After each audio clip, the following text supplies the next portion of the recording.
Hi. அப்போ என்னென்னா கமருதீனும் கானா வினோத்தும் ஒரு போஸ்ட் பண்ணியிருந்தாங்க. ஏதோ ப்ரோக்ராம் பண்ண போகிறாங்கன்னு. விஜய் டிவிலே இல்லாத ப்ரோக்ராம் எதாவது இருக்குதா? எல்லாமே சூப்பர் ஹிட். சொல்லவே சும்மா சொல்லக்கூடாது. எல்லாமே அப்படி அந்த பிக் பாஸ் வீட்டில் இருந்த எல்லாருக்குமே அவசரம் இருக்குது. விஜய் டிவியில் ஏதாவது ஒரு ரோல் கிடைக்காம இருக்கவே செய்யாது. அப்போ இவங்க இப்போ கானா வினோத்தும் பாட்டு தெரியும், இவருக்கு டான்ஸும் தெரியும், பாட்டும் தெரியும், படம் வரைக்கவும் தெரியும். அப்போ எதில் போய் இனி ஜட்ஜை கூப்பிட்டுருப்பாங்களோ, இவரை ஜட்ஜை கூப்பிட்ருப்பாங்க, இவரை டான்ஸில் ஜட்ஜை கூப்பிட்டாங்களோ என்ன தெரில. இன்னும் வேறு யார் கூட டான்ஸ் பண்ண போகிறாங்களோ அதுவும் தெரில. பார்க்கலாம் எப்படி பண்ணுறாங்கன்னு. ஆனால் விஜய் டிவியில் பிக் பாஸ் வீட்டில் இருந்து வந்தவங்களுக்கெல்லாம் எல்லாருக்குமே அவசரம் இருக்குது, வாய்ப்பு இருக்குது. நல்ல நிறைய ப்ரோக்ராம் இருக்குது விஜய் டிவியில். சூப்பர் ப்ரோக்ராம் இருக்குது. அதில் எதுலையாவது ஒன்று இவங்க போயிடுவாங்க. ஏன்னா ஒன்றும் தெரியாத ரம்யா கூட படிக்க தெரியாதுன்னு அப்படியே இருந்தாலும் கூட எங்கேயோ இருந்து வந்தனாலும் அந்த பொண்ணுக்கு கூட ஒரு அந்த அங்கே இருக்குது. விஜய் டிவியில் ஒரு வாய்ப்பு இருக்குது எல்லாத்துக்குமே. அந்த பொண்ணு நந்தினி அது ஒரு வாரம் கூட இருந்துட்டு அந்த போயிருந்தேன்னா சூப்பராக அதுக்கும் ஏதாவது ஒரு வாய்ப்பு இருந்திருக்கும். அதுக்கு இருக்குமா இருக்கும். ஏன்னா இல்லை அது சீரியல் அது இதெல்லாம் பண்ணிகிட்டு இருக்க பொண்ணு தானே கிடைக்கும்.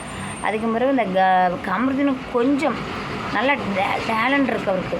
அந்த கோவத்தை மாத்திரம் கம்மி பண்ணணும். ரொம்ப ஏன்னா ஒரு மாதிரி கோவம் அவருக்கு. என்ன நீ பாரதியா நான் அடித்து பார்த்துலாமா அப்படி ஒரு கோவம் அந்த ஆளுக்கு. ஏன்னா அந்த ஒரு என்றைக்குமே ஒரு நடிக்க போகிற நடிப்பாளிக்கு என்றைக்குமே அப்படி ஒரு கோவம் வரவே கூடாது.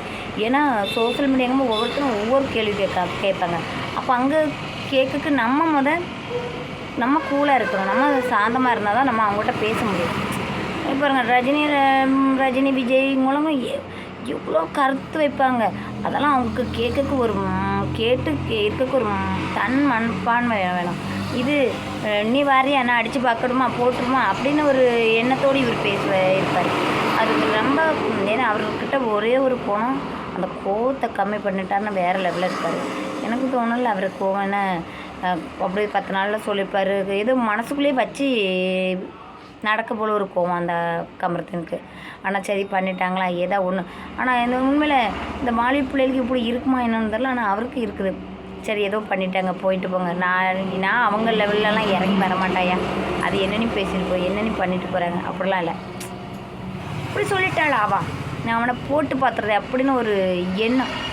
அந்த எண்ணத்தை கையை விட்டுட்டாலே கமருதீன் உண்மையில் சொல்கிறேன் நல்லா திறமை இருக்குது. அந்த திறமையில் எங்கேயோ போயிடுவார். அந்த பொண்ணுங்களை இலக்கத்தனமாக பேசுவார். வாயப்பார், மூஞ்சப்பார், ஆத்தப்பார், இதைப்பார். அதுவும் கூடி விட்டுட்டார்னா வேறு லெவலாக இருப்பார்.